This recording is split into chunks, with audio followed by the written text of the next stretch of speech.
Hey, good morning, Justice Warriors. How are you guys today?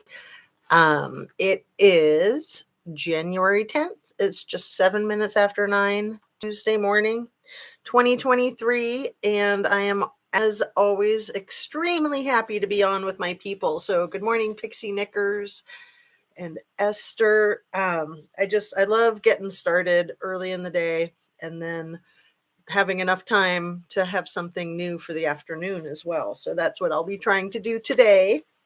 Man, heartbreaking, isn't it? Just this whole case, the Idaho 4, the Kylie Rodney case too. That, those both are what I want to talk about. They're both absolutely devastating. So let me say that everything that I say is my opinion only. It's simply for the sake of conversation, hoping to start a discussion and hoping that it's educational, and it is made specifically for YouTube, which is an entertainment platform. So, Esther says it's nuts, so horrible. It is so horrible, like beyond horrible. I just want to underscore how sad I am for the victims. Reading the affidavit a few days ago and looking over it still, just thinking about what they experienced, thinking about what the surviving roommates experienced. So we'll talk about all that. So I got this cool notebook. Do you like that picture? Can you see it? It's my new journal that I'm using just for my YouTube channel. Very magical, huh? So hoping that that'll keep me more organized to just have one notebook rather than several. And I got my coffee cup that's special for doing my channel, so I can drink hopefully without making any noise and driving myself insane when I review it and hear something. I try to be really quiet. So, Squirrely Burger, good morning. GOP Nick, hi, good afternoon from rainy, gloomy England. Yes, I love your book, Jazz. So cool. I like it when it's a small group. I do too. I love the small group. It's hard sometimes to keep up with the chat, even with a small group. Like yesterday was super hard, the day before, and I haven't had a chance to read through all that. So I will let you guys know that because I do plan to read through all of it. The chat, I can't read it for the first few hours after the video is made. And I usually review the video as quickly as I can to see if there's anything I need to address. So I don't know why it takes like 12 or 24 hours for the chat to get put into the video. As far as I know, it is such a learning curve, isn't it? So let's read a few more of these.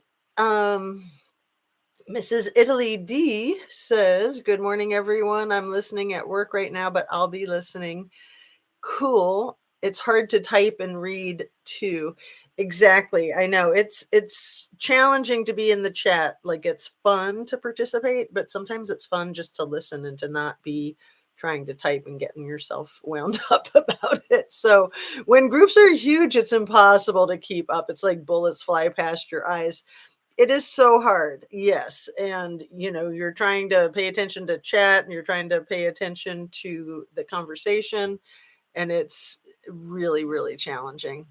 So yes, Esther says, I prefer the smaller groups as well. And I do too. So thank you guys so much for being here. Please hit that like button if you would be so kind and if you like it. Also subscribe if you haven't yet and you would like to. And sharing the videos is extremely helpful for the algorithm and just helping the channel grow. So I appreciate all of your participation. And yeah, oh my goodness, I checked my analytics again just now. It is really exciting. Like I am so grateful to have my channel and I like it just the way it is. And it's really cool when you hit these mile markers. Like right now, I was checking to see if I had hit the 400,000 views, and it's 399.5 thousand views right now. So probably by sometime today, it'll be 400,000. And it's just amazing. It's absolutely amazing. And 3,000 subs. And, I started my channel. I got it set up on a Sunday. I think it was August 29th. And then I didn't do my first video for a couple of days. So basically like September 1st. So it's been about 4 months, I think. And as you guys know, if you're familiar with my channel, you know that I started my channel simply to address the issues in Kylie Rodney's case, and then moved on to some other cases, and I'm still and will always be focused on Kylie Rodney's case for sure. Oh, yes, hit that like if you don't mind. And we got one of our mods here. Good morning, mod. So yeah, it is super exciting. So let's see. Why don't we just go right into the Kylie Rodney case? Usually I start with the Moscow case, but something that I have written at the top of my book here, I want to delineate that Kylie Rodney's mother, Lindsay, has never stated, in my knowledge, when she last saw her daughter. Has anybody ever heard a story about the last time Lindsay saw Ms. Kylie Rodney? Because in all of the studying of the case that I've been doing since August, and I've studied that case thoroughly as one can, I've never heard even a slight rendition or mention of the last time she saw her daughter. I've heard her say that she had texted with her that day, but let's see what you guys are saying. GOP tags Pixie and says it's a mile gone by the time you've written and sent your chat message. I'll just go ahead and highlight that one. Yeah, sometimes I forget to highlight them too, and that's annoying. Esther says, now that you've mentioned it, no. I thought it was the night she left for the party. So this is what I understand is the only story is about the texting. So Kylie was going to the party on Friday night, and at some point in the morning, I think, is when Lindsay said that they had texted. Kylie said that she was going to be going she was going to meet up with Lindsay and Tony maybe at the Hot August Nights in Reno, the antique car show. And that she was going to be going to the gym to work out, and that then later she texted that she was going to go to the party instead. So there's really no mention of the last time she saw her daughter, which I just think is a huge red flag. And I don't know. Let me read some more of your comments. All right. So yeah, that's where we are. And I mentioned yesterday that in both Kylie Rodney's case and Trinity Backus's case, both of the moms first, and seems like their highest priority was to protect the people that their daughters were with when they went missing and were later found deceased. And to me, that's just suspicious that I never saw any anger from either of these mothers about what had happened to their daughters. I mean, of course, we've all seen Lindsay have a lot of anger towards the people on YouTube. But what about, and also anger towards AWP, right? What about being angry at the fact that her daughter was injured and missing and later found deceased? It's very, very suspicious. So, no more comments about it, you guys. All right, so let's look for that. Let's look for any information that we can come across, if we come across any. I honestly don't think there's ever been anything said about the last time Lindsay saw Kylie, which is extremely suspicious. Extremely suspicious.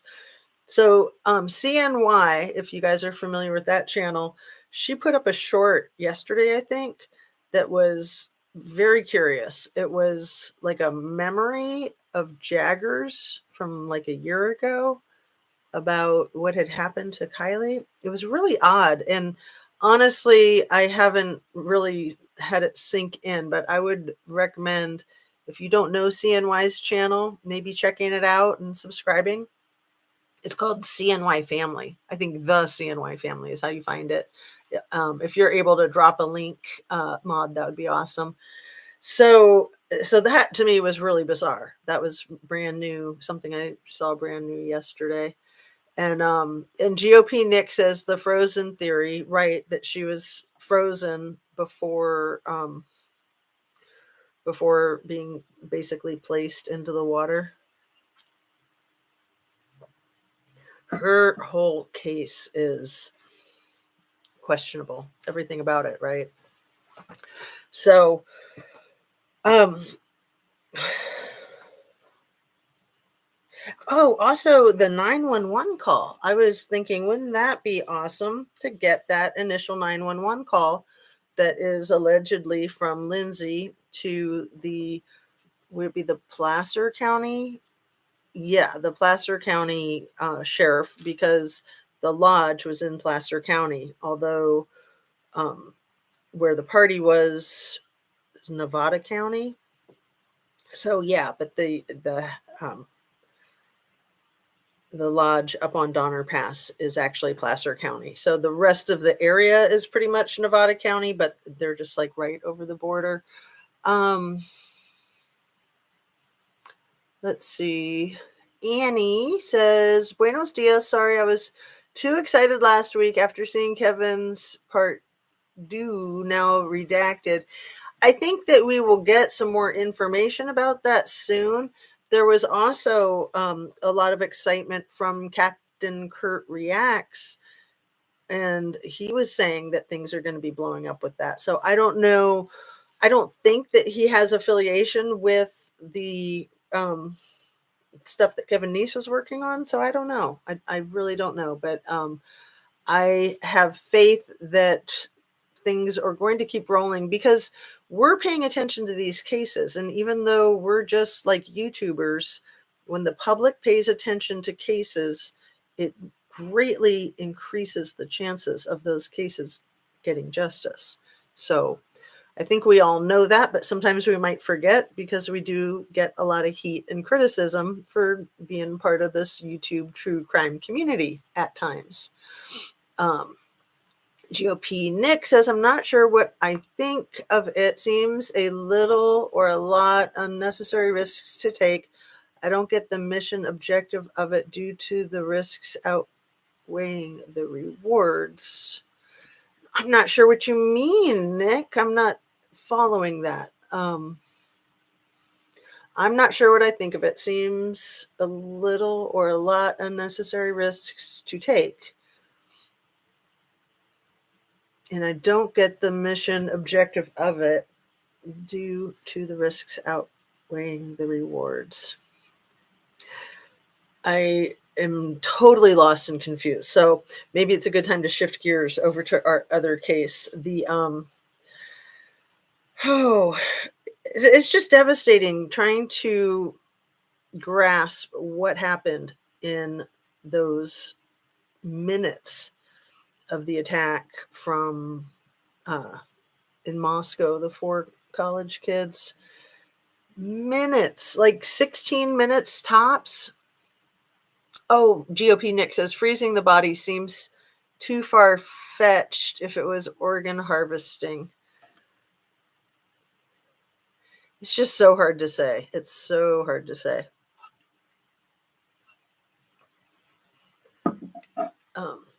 There's just a lot going on with that whole case, right? I think right now we need to probably just let some things get vetted and see what shows up in the next couple of weeks. Esther says tops, even 15 is plausible. Right. So looking at the timeline on the arrest affidavit, we were talking about this yesterday. The criminal defendant was allegedly parking his car on King Street at 4:04 a.m. and then he drove his car away at 4:20 a.m. So maximum 16 minutes, but yeah, I mean, you got to give yourself some moments to get in and out of the house. So yeah, 15 minutes. It's crazy. It's absolutely insane. So I did look up the Ted Bundy case with the sorority girls because I was a little bit vague about it. So let me give some specifics about that real quick, because I think that that was also a pretty quick blitz attack of 4 victims. 2 were deceased, 2 survived. And we're coming up on the 45-year anniversary of it on January 13th. 45 years. So it was 1978. It was Chi Omega sorority at Florida State University in Tallahassee. And the door lock wasn't working, so he was able to gain easy access. It was also, I think, 3 in the morning. I think it was a Saturday night. And all the other sorority sisters were out still. So he made his attack. Like I said, 2 survived, 2 did not. And what I didn't know, I knew there were more than the 2 that were deceased. He literally attacked somebody a few blocks away right after. That person also survived. But then, less than a month later, on February 9th, 1978, he lured a 12-year-old girl out of her school, and that was his last victim, and she did not survive. So, absolutely devastating. And as we all know, he was found guilty and put to death. So, what is so striking to me, and probably many others, is how similar this criminal defendant looks to Ted Bundy. I mean, the look in the eyes, the face, it's just uncanny, isn't it? Um, why did he do it that night? I wonder what triggered him to choose that night, right? It is the night after Charles Manson's birthday, the third, which is the 12th of November. The 13th of November was the anniversary of the Amityville horror multiple homicide way back in the 70s in New York, upstate New York. So I don't know if that has anything to do with it. Oh, interesting. Glad you went back and researched that too. Yeah, I'd been meaning to for a while, so I finally did get some of those specifics. GOP Nick says he was watching them, so why then and before, especially since he couldn't be sure they were all asleep and ordered food. I think that food order probably frustrated the heck out of him. He was driving around. He left his home at about 3 a.m. He was driving around their neighborhood from about 3:30. I believe it says 3:29 in the affidavit, if I'm remembering correctly. So he was, circling and stalking and waiting, and then the food was delivered at 4. It doesn't really say. I haven't seen any precise delivery time other than 4 a.m., which, to me, that seems like it's probably an estimate, since it's, usually it would say like 4:04 or something like that. So 4 a.m. was the food delivery. And yeah, that probably totally hosed up his plan. I'm really glad that there's the surveillance cameras to know what time he went in and what time he left, just because otherwise there was so many of us were wondering, had he been laying in wait? How long was he in there for? So at least we have some answers to some questions, and still so many more questions, right? And that's why the police said it was a targeted incident. And Esther says, my first thought, Ted Bundy. Yeah, absolutely. There was another sorority house incident that I haven't looked up yet that was actually in Gainesville, Florida. I think it was in the 90s, and that was also horrifying. So Squirrelberger says Crime Circus video watched yesterday was interesting to say the least. The connection between Bundy and BK mother is strange, and side by side they looked like they could be related. Creepy. Oh, I'm so glad you brought that up. The Crime Circus video that Drip dropped yesterday is, I think, really sharp. And yes, he made mention of some, was it a letter to the newspaper that the criminal defendant's mother wrote about Ted Bundy? It was really weird. It was really weird. But yeah, refresh my memory if you want in the chat there. Do you think the police, here I'm gonna highlight that one. One sec. I'm still kind of getting my brain on. Do you think the police should have told the families they have a suspect to stop them worrying? Or did the police need them to be all emotional on camera to make the perp relaxed? It's so hard to say. I mean, he was arrested without incident, which I think is a huge success. That he didn't hurt himself, he didn't hurt any innocent bystanders, law enforcement, family. I think that's a huge success. So I think that they did a good job with that. And, it would have been nice for the families to not have to be so stressed out, especially like over Christmas. But, they had their reasons.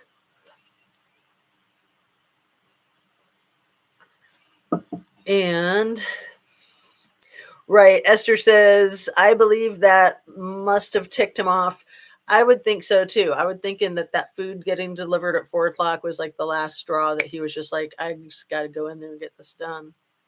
It thwarted him.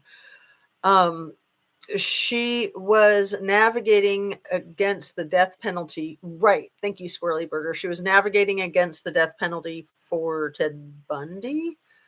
But it was more recent, wasn't it? It wasn't that long ago. But yeah, that's what it was about. And I was surprised to learn that 60% of the American population is for the death penalty. I didn't realize that it was anywhere near that. I didn't know if it was higher or lower. I know that people that are against it are very passionately against it. I will just admit that I am for it, although, I don't really want to have a debate for or against. I have always felt very strongly that anybody who has such little or disregard for other people's lives, that they don't deserve to have the regard for their own life. So just my opinion, but like I said, I don't really want to get into a debate over pro or con, for or against. BK's eyes gave me the chills. I immediately saw Ted Bundy when, and I like to call him the criminal defendant, just because I don't want him to get any cute little nickname. The criminal defendant is just cut and dry. But yeah, initials are good too. But I just, because it's so close to the one with the T in the middle there, I just don't want it to go anywhere close to that. And he was taken into custody on December 30th. Right. Yeah. And as much as I was hoping that the families would get an arrest before Christmas so that they could have something to enjoy for Christmas, at least they got that for New Year's, because I think it has been remarkable for the families to have a huge sigh of relief in seeing that there is a path to justice now. Whereas when you don't have a perp, when you don't have a suspect, you don't know if you're ever going to have a perp or a suspect. Another thing I noticed from the affidavit, it was an entire 12 hours before the police were, the police officer, the corporal who wrote the affidavit, it was 4 o'clock when he got there. So he wasn't the first to get there, but he was one of the first to get there. So that's a whole 12 hours, that first 24 hours, that first 48 hours is so critical. And 12 of those hours were lost. And again, I want to reiterate that, personally, my opinion about the surviving roommate that called or didn't call 911 that night, and we don't know who actually called 911 the next day, that she survived. The two roommates that survived, I don't think need to be criticized at all in any way, shape, or form. They got out of a death defying situation with their lives. We don't know the details. I think it's very curious that Bethany is never even mentioned in the affidavit and she was home. Like, I don't know. And then with Dylan, there's so much speculation and frustration. And, I just like to give both of them the benefit of the doubt completely. For all we know, Dylan had taken, say, a cold medication. Maybe she wasn't feeling well. Maybe she was already asleep. It sounds like she was already asleep in bed and then was woken up several times because of all the noise. And then, the third time she came out, opened her door for noise, at one point she, I think, told Ethan to shut the F up, right? I forget. It's been a while since I saw that. That was like a week ago. Didn't she come out of her room to tell Ethan to shut the F up? And then, the whole thing about when she froze and the criminal defendant walked right by her. And there's just a lot of speculation of if he saw her, if he didn't see her. Obviously, she saw him. She gives great detail of what she saw. There was a latent footprint of his taken right outside of her bedroom door. So that's super curious too. Okay. Okay, thank you, Annie Ruler. I see what you're saying here. That's really helps contextualize it all. Yeah, the criminal defendant's mother was mad about people celebrating Ted Bundy's hurts going by, and she is against the death penalty. But didn't she write that letter more recently than back when it happened in the 80s? Or was that a letter that she'd written to the newspaper back in the 80s? That would be nice. If you have that clarification, that'd be great. And yeah, yep. Excellent. Thank you so much. And Squirrely Burger says, I am so against the death penalty with the corrupt politics that go on in that department. It's extremely unreliable. Right. And with DNA sometimes exonerating people 20 years later, it is very frightening to think about that for sure. And Esther says, I like that, the criminal defendant. So I got the criminal defendant. I want to give credit to to Kaylee Gonzalez's family's attorney, Shelley. What's his last name? I was forgetting his last name yesterday too. You guys remember, you can help me out here. But the attorney, Shelley, has been a prosecuting attorney, and he's also now he's a criminal defense attorney. And he just says that's the best thing to call this person. And I thought, yeah, he's absolutely right about that. Okay. And Annie Ruler says, I thought the article was the early 2000s. We'll look for it. Yeah. So it's interesting that she's writing about Ted Bundy, 10, 15 years after his execution. And let's see. Some of his facial expressions resemble Bundy. Yeah, really frightening. And Squirrely Burger says, you read my mind. Why is Bethany never spoken of? That's suspicious to me. It's truly remarkable. I mean, she was present in the home, and we don't know if she was the one who called 911. We have no idea who called 911. Yesterday I was saying, what if the criminal defendant was the first phone call? Like, that first phone call should be publicly released to anybody who wants it, and it's not being released. So Let's see. We don't know that for certain. That quote from DM is true since it wasn't noted anywhere. Right. And yeah, the things that DM says, yeah, we just don't know. Like she thought that the some of the noise she heard upstairs was Kaylee playing with the dog Murphy, when that probably was not what she was hearing, right? I mean, it was probably um, the the crimes going down. The article, okay, let's see. It's almost like their household was breeding a potential serial killer.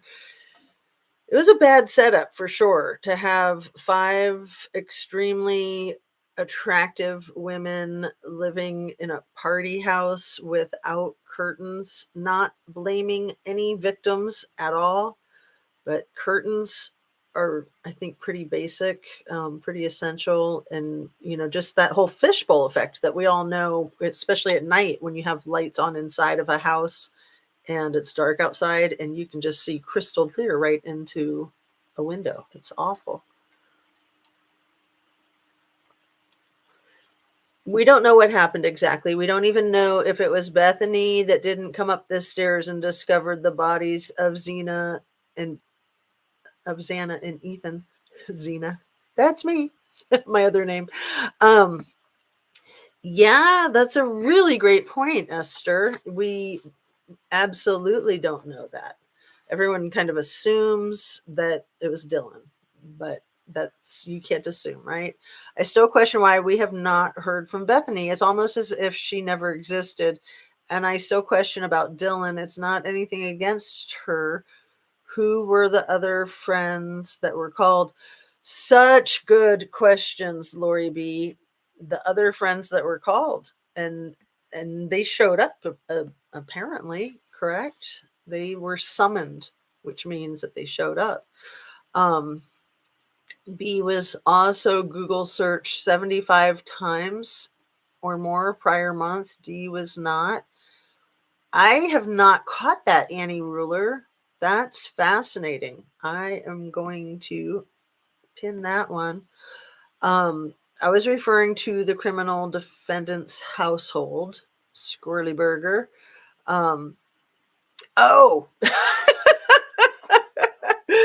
thank you, Squirrely Burger, for pointing that out. So you were talking about the criminal defendant's family, and I thought you were talking about the sorority girls living together.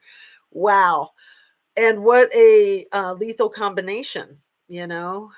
Uh, it was in Drip Drop's video yesterday that I thought was just profound, how the criminal defendant was wearing all black and a black mask that showed his eyes. So maybe a COVID mask, but could be like a ski mask like that.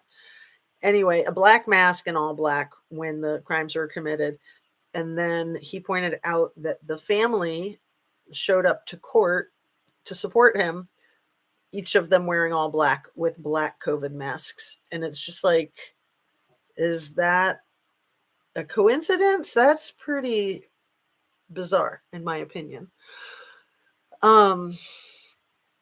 So yeah, I think he said something about like the Addams family, and I was just like, yikes. Very odd. I think we have not heard the last from the roommate. I think she's got a lot more to say. And are you talking about Dylan? I would think she's got a ton to say. Yeah, I saw online that the Daily Mail had photographs of her just from yesterday going out to a Starbucks in very cold weather wearing shorts, but she needed her coffee. I get it. I understand. But in the 40s, that is really, really cold. Even just one pair of pants is too cold for me. I like to have two pairs of pants on when it's numbers like that. Mom's article about Bundy was in 1989, but she framed it and CD saw it every day. Holy kaboli. I missed that information right there, Annie Ruler. She framed it, and the criminal defendant saw it every day. Oh, I love that. The CD, that makes it easier to say criminal defendant. I'm so enjoying your live stream, Justice A to Z. I need to jump off the chat for now, but we'll be listening. Oh, thanks for letting us know, Esther. That's awesome. So yeah, whew, wild that she framed it, had it framed in her house. Like it was that important to her that she wished she could save Ted Bundy. Ugh. Creepy AF. Seriously. So, there's still a little bit of discussion, I think, about is there potentially a second criminal defendant? It seems that this guy acted as a lone wolf, but we don't know. We don't know if he had help. So it doesn't appear so far that he had any help, but I don't think any of us would be surprised to find out that he did have some assistance before, during, or after the commission of the crimes. So I wanted to say something that I think you guys will like because it's kind of funny. We all need a little humor, right? So when the Indiana law enforcement pulled his car over twice in 30 minutes apart from each other, I think that was December 15th. And Indiana is very old school, right? Very old school, good old boys, especially with law enforcement. So he had just gotten Washington state license plates, and he had switched it over from his Pennsylvania license plate 5 days after the crimes were committed. But in doing that, he really drew attention to himself driving through the state of Indiana, because marijuana, recreational marijuana, is legal in Washington state, just like in Oregon, California, and Colorado. In Washington state, there's like at least one shop in every single strip mall where you can just walk in and buy pot, right? So people do that, and then they drive it across the country. So the fact that he had just gotten these brand new Washington plates were probably just a huge red flag going through the state of Indiana, in addition to any other red flags. It seems to me that law enforcement had probably flagged each state as they went through. The FBI is saying that they did not make a request for Indiana to pull him over or do any of that. But that doesn't mean that somebody in the Moscow PD didn't call up a friend or a colleague in Indiana State Police and say, hey, this guy's coming if you want to check him out. So there's also the fact that their route from Moscow was that they dropped down south into Colorado and then drove across the country. We don't know why they did that, if that was for sightseeing, if that was to throw off their trail, weather, purchasing more recreational substances from legal shops in Colorado. I don't know that that information has surfaced at all. So it's curious. And I'm remembering that there were really bad snowstorms right before Christmas, and this was the 15th. So it was a week before those snowstorms. So I don't know how snowy or icy it was up on Interstate 90, but dropping down to Colorado,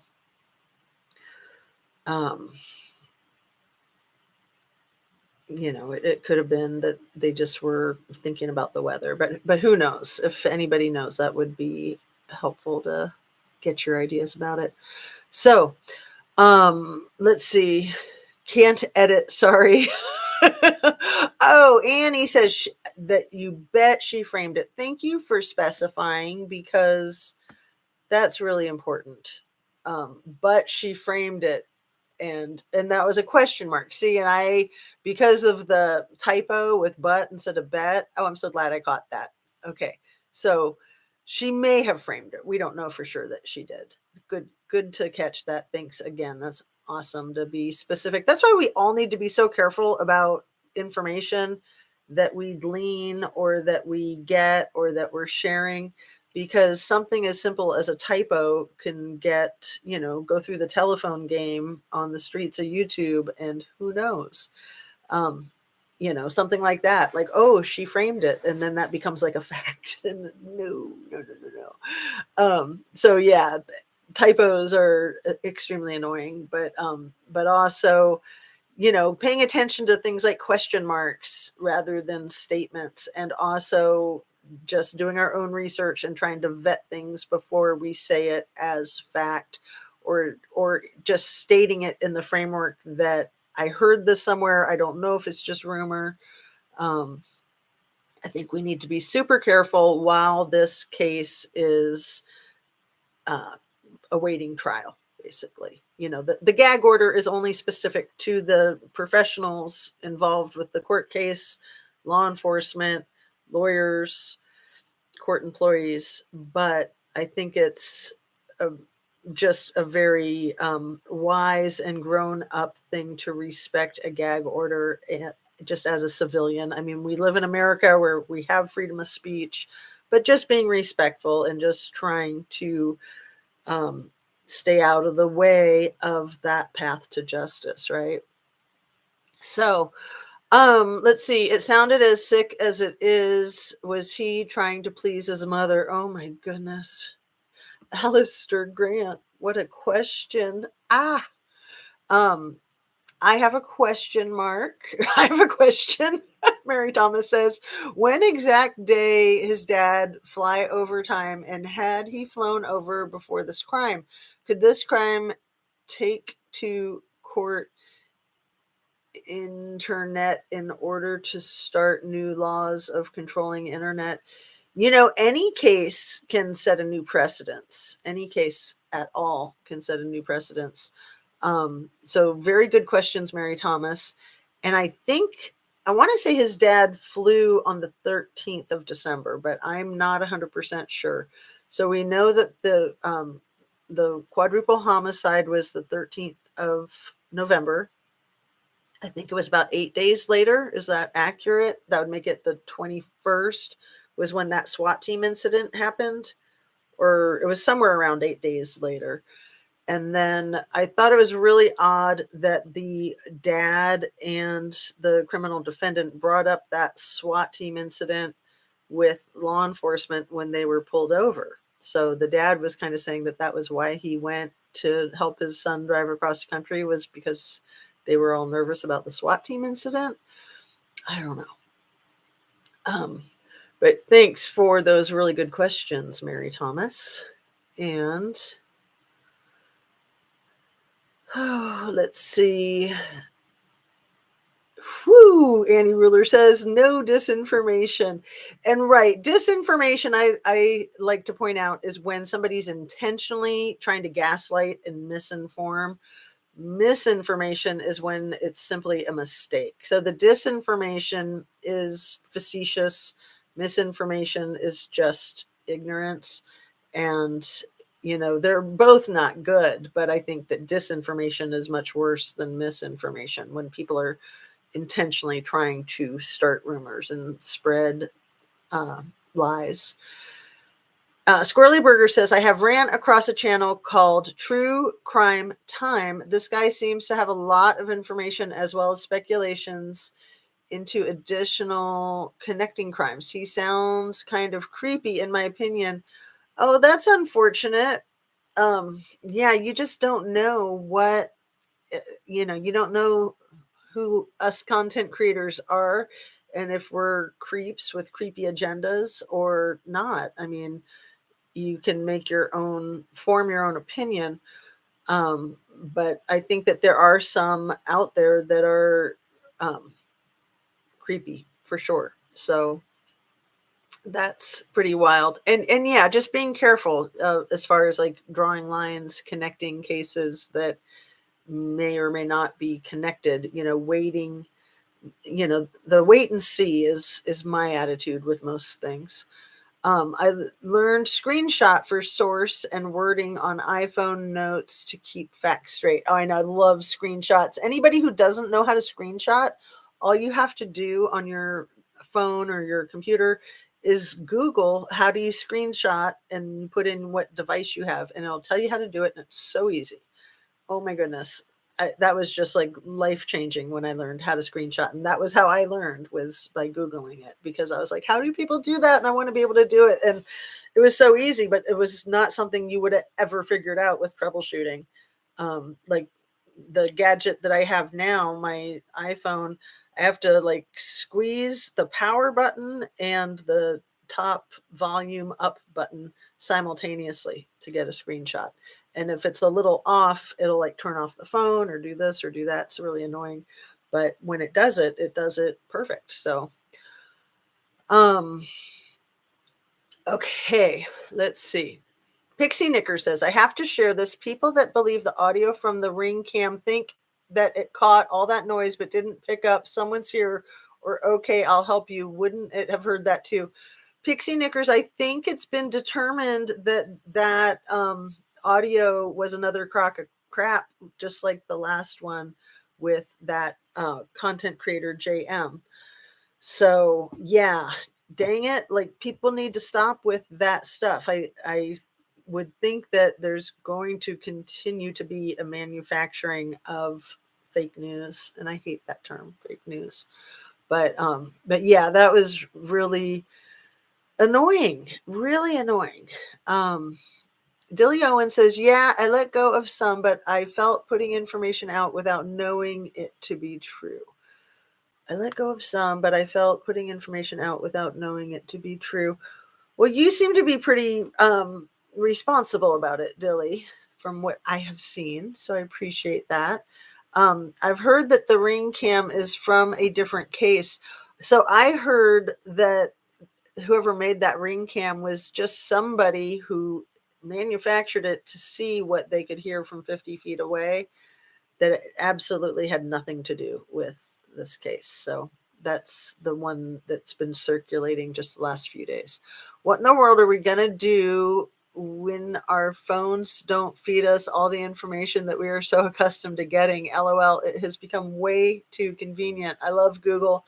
I know. I mean, most of us are very addicted to our phones, and I always joke, but I think it's actually true that there's going to be like some kind of computer chip that people can have embedded into their body. Isn't that like the next thing that's coming? I don't know, but I've heard that, and it seems like it wouldn't surprise me. And Pixie Knicker says, right, I heard that too, Jazz. Good morning. Thank you for the stream.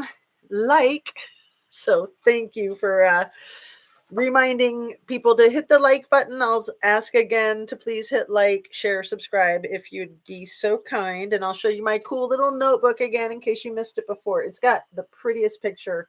I was at this bookstore that had amazing journals, and this one, it was really hard to choose, but this was the one I picked. So it's one of the nicest journals I've ever had. I'm excited, and I'm using it just for my channel. So here we go. So what I was saying about Indiana law enforcement may have pulled the car over with the Washington state plates just to see if they were transporting any recreational marijuana. I don't know. Let's see. 12:18 or earlier. Oh, okay. I have some notes about people that were trying to help find that one comment in the chat that may potentially have been the criminal defendant. So I'm still looking, and Caleb Lee was looking, and was it you, Pixie Knickers, or somebody else that was doing a lot of looking? If anybody is interested, and I'm not asking you guys to look because it might have been pulled by YouTube for the case. It might be insignificant, but law enforcement has they are continuing to ask for any information about this guy, anything at all that anybody has, to give it to them and let them discern whether it's, of any substance or not. So Caleb Lee said that it was in a video that I made on December 19th. She said this yesterday in our chat. The video I made December 19th mentioned the guy's rude comment, the rude comment about all the experts know it's an incel. You don't know what you're talking about, or something like that. And so when I mentioned it on the 12th, that I was stating it in the past, maybe as yesterday or earlier. So it was probably December 18th or earlier, which is odd to me because it seems like it was closer to Christmas. But I know for a fact that I was sitting next to the fireplace that I'm sitting next to right now. So it's none of the videos where I'm standing next to the Christmas tree, or like in my bedroom, which is with the gray and white mandala on the headboard. So it's from this same stage, so to speak, from the same chair. Basically, I thought it was the chair on the other side um, of the fireplace, but I don't even find any in that time frame from the other side of the fireplace, because I used to always be on the other side of the fireplace, and then I switched over to this side. So let me read some of these before I miss them. Pixie Knicker says, right, I heard that too, Jazz. And I forget what you would be referring to, Pixie Knickers. Oh, about the Ring camera and that BS, that disinformation. Grr. And Makeup Date with Jack, good morning. GOP Nick, I'm in Europe. All the writing paper is gridded, so instead of lines, you have tiny squares. It's really good for making writing neat. You don't have it in the UK or in the US, but it's standard in mainland Europe. That's interesting. I didn't know that that was the standard for Europe. But yeah, that would probably help me because I tend to squish my letters. Caesar says, what a quinky dink. I use a logbook named Record. And Squirrely Burger says, I'm curious. Wait, that just jumped. How did that happen? Let's see. It jumped back. So annoying. Well, I missed this one, didn't I? Or no, that was the one that we were talking about. But I'm going to highlight it again. Pixie Knickers, I have to share this. People that believe the audio from the Ring cam think that it caught all that noise but didn't pick up someone's here, or it's okay, I'll help you. Wouldn't it have heard that too? Because I wanted to mention about that, it's okay, I'll help you. To me, that is part of the creepiest of this whole case. What a horrible, horrible thing for a perp to pretend that he's going to give somebody assistance in a moment of utter despair and desperation. So disgusting. I just can't. I just can't. And let's see.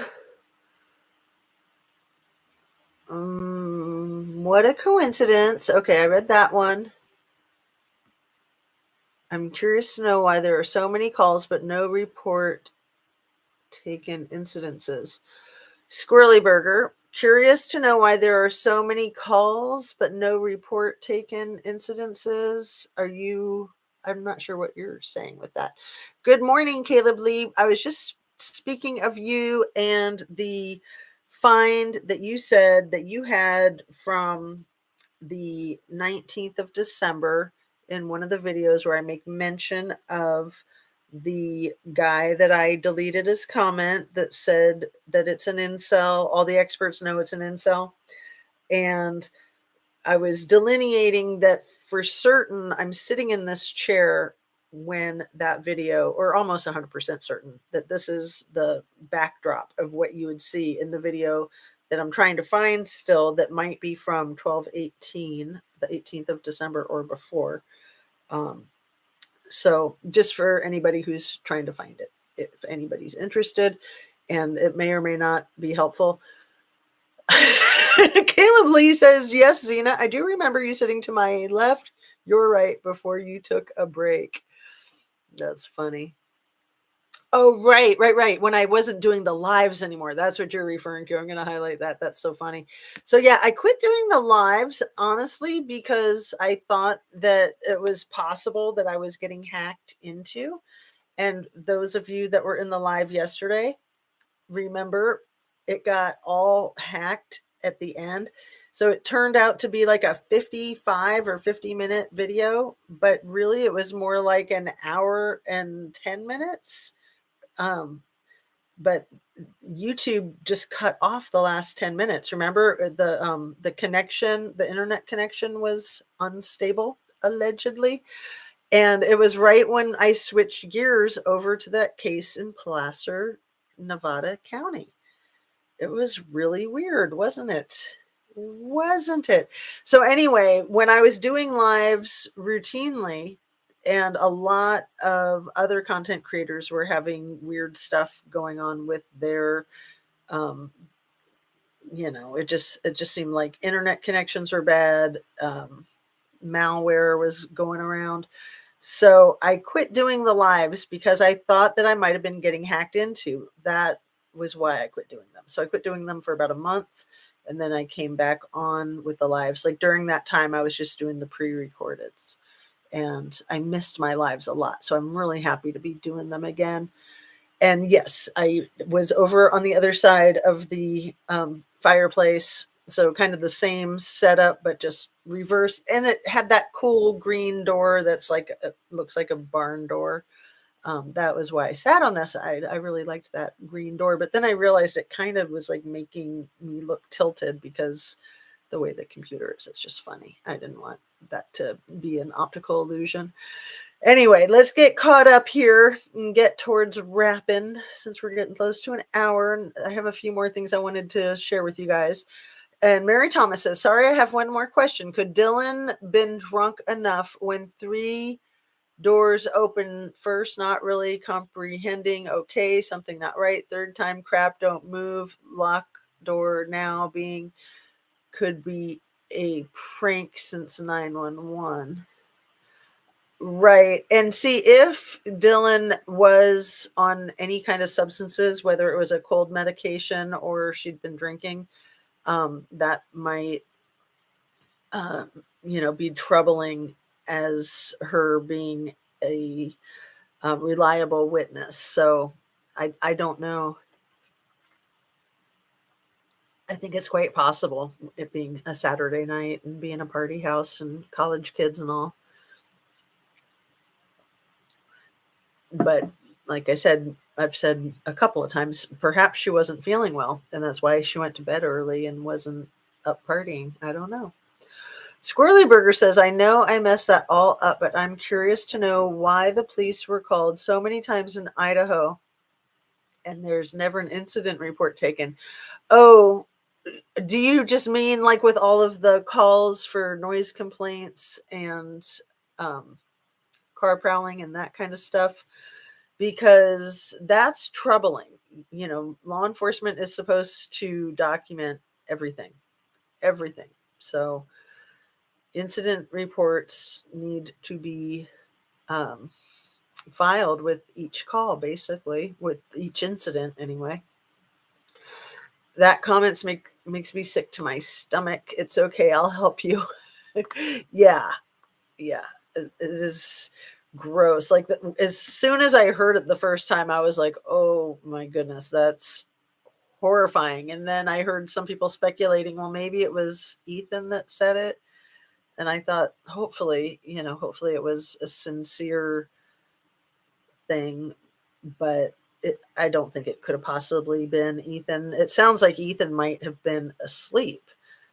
I think that he was speculated to be the one that was with the defense wounds and closer to the door of the bedroom, maybe even out into the community space of the house.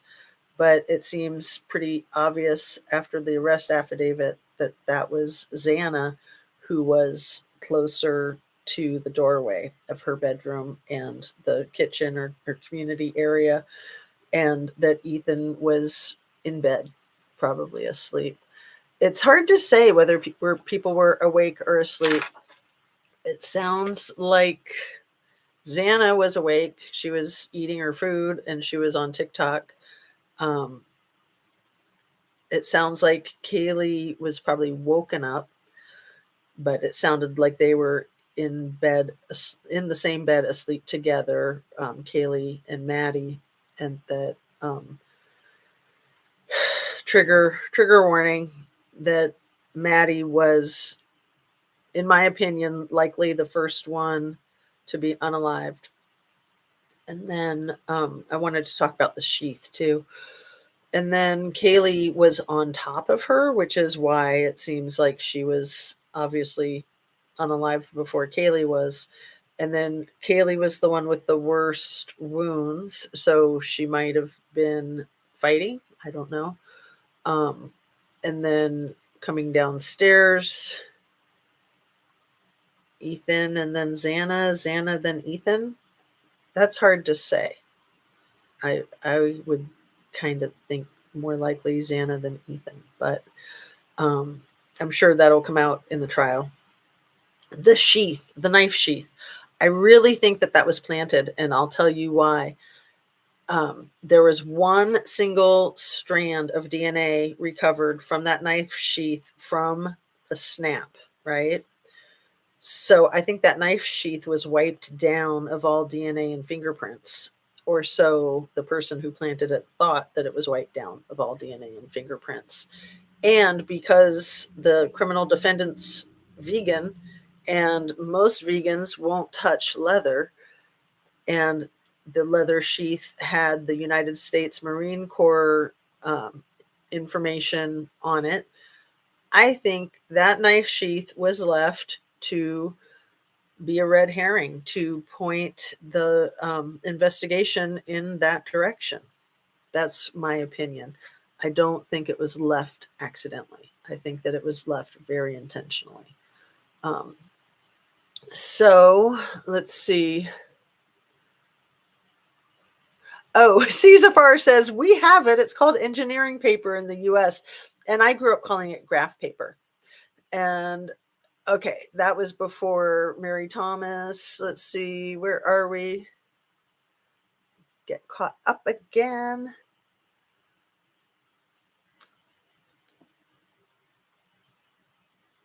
Where are we? Where are we?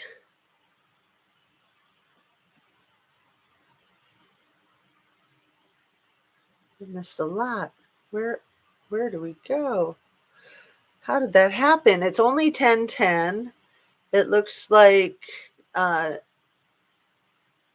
okay. 10:03. Lucky Lady says, "Do you think BK would have had access to the local body cam footage as well? I've been wondering if he was living vicariously through the local police since he wanted an internship." That's such a good question. If he had gotten body cam footage from the police from when they went on calls to that house, it's really, really spooky that he was able to access the floor plan online to get into that house, and to be so comfortable moving around in there. Perhaps seems very likely. Caleb Lee says, I want to look for it again. And yes, the hacking is real.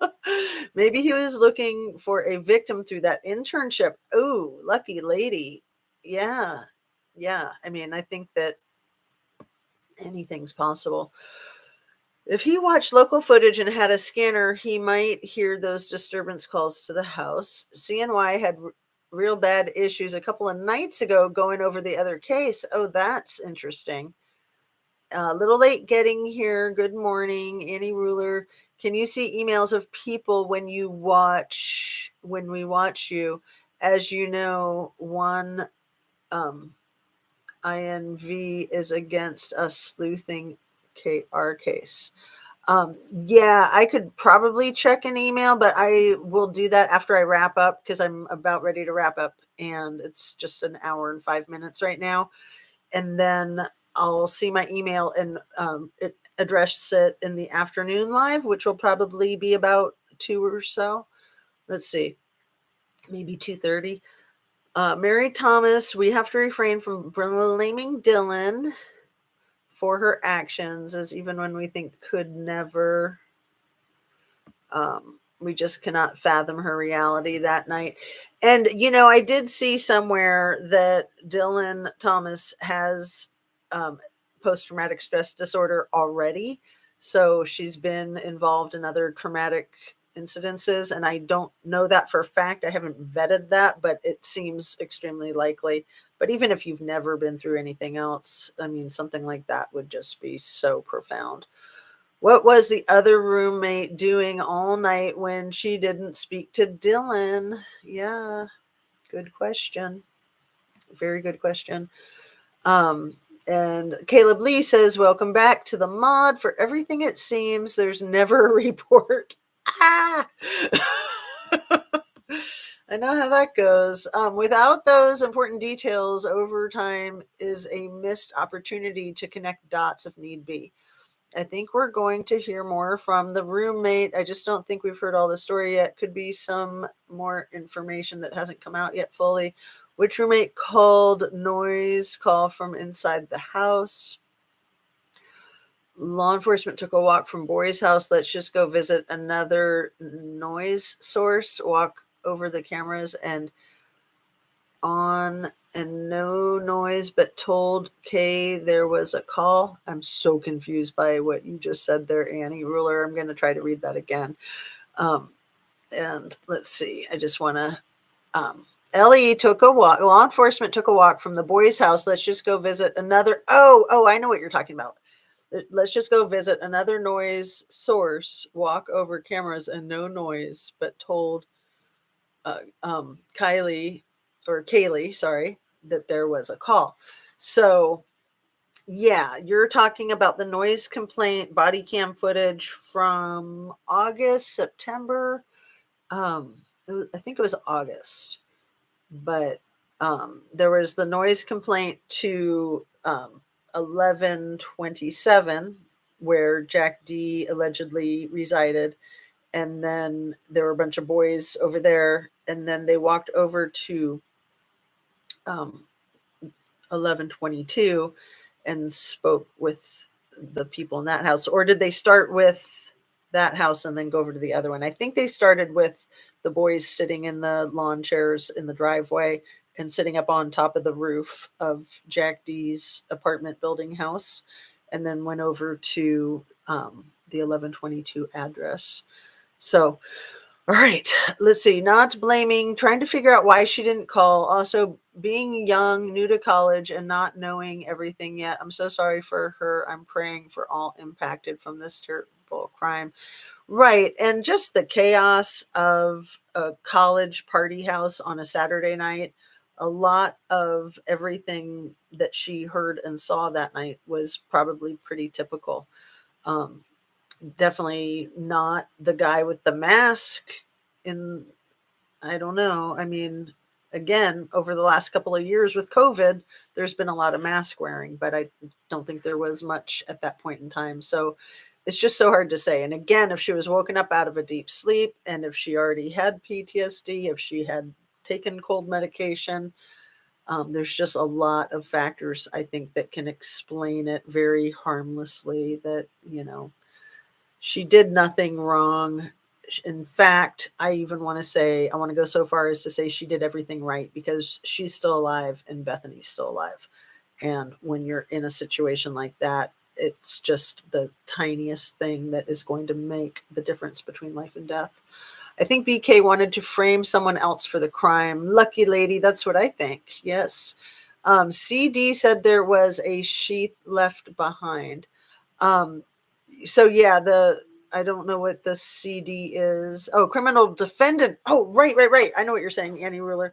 Criminal defendant said something about that sheath being left behind in a post, one of his like Papa um, Papa Roger posts, and you guys know that Papa Roger name is connected to, is it the incel, was his name Eli Roger, something Roger, the incel, the 19-year-old that killed a couple of people, that apparently their criminal defendant idolized him.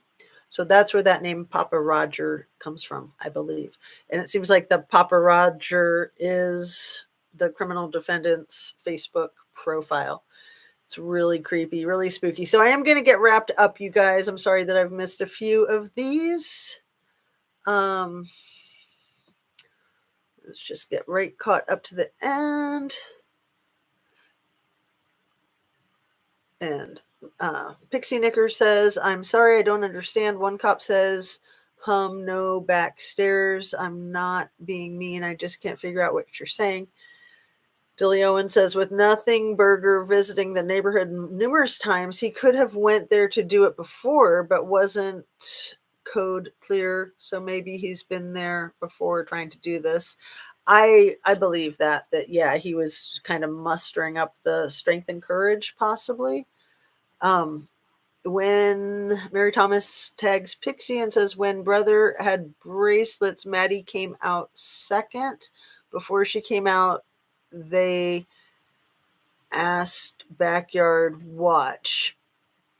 Yeah, and the bracelets, I think you're talking about those zip ties that the one guy had on his wrist in one of the body cam videos, which allegedly is to do with some kind of drinking game. Zip ties, I don't know. But I had a couple of notes here. Just wanted to make sure that I had everything.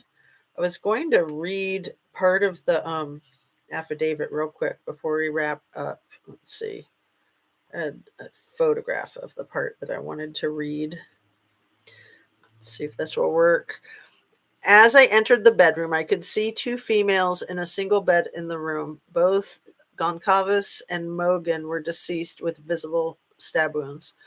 I also later noticed what appeared to be a tan leather knife sheath laying on the bed next to Mogan's right side when viewed from the door. The sheath was later processed and had K-bar in quotes and USMC in quotes and the United States Marine Corps Eagle globe and anchor insignia stamped on the outside of it. The Idaho State Lab later located a single source of male DNA suspect profile left on the button snap of the knife sheath.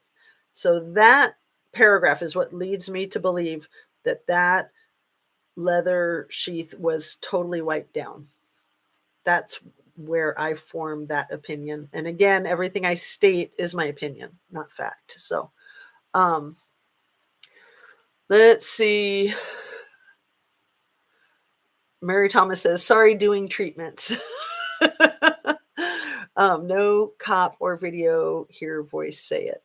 All right, you guys, I want to thank you so much for joining me. And if you care to and are able to, I will try to come on to a live, let's say roughly around 2:30 this afternoon. And Mary Thomas says, it's good, honey. I'm sick of this junk. It is just so tragic. I mean, I want to try to use this platform and my channel to make sense of it and to gain some kind of heartfelt hope in this tragic situation. So that's where I'm coming from. That's why I want to discuss it, because I think that we can always learn and gain hope even from the worst situations. Seriously, like I'll talk more about that this afternoon. I'll pick up right there where I'm leaving off. So you guys have a great day. I hope that you have a nice, productive, healthy day. Stay hydrated, eat well, protein, fruits and veggies. You guys know that, but always good to be reminded. Get your exercise, stretch, get sunshine, fresh air if you can. Take it easy, put your feet up, let your hair down. Just be really nice to yourself and be nice to others, and don't allow anyone to treat you with the slightest bit of disrespect. So, on that, peace out and see you this afternoon, hopefully. Take care. Thanks again for joining me. Sending you all love and light.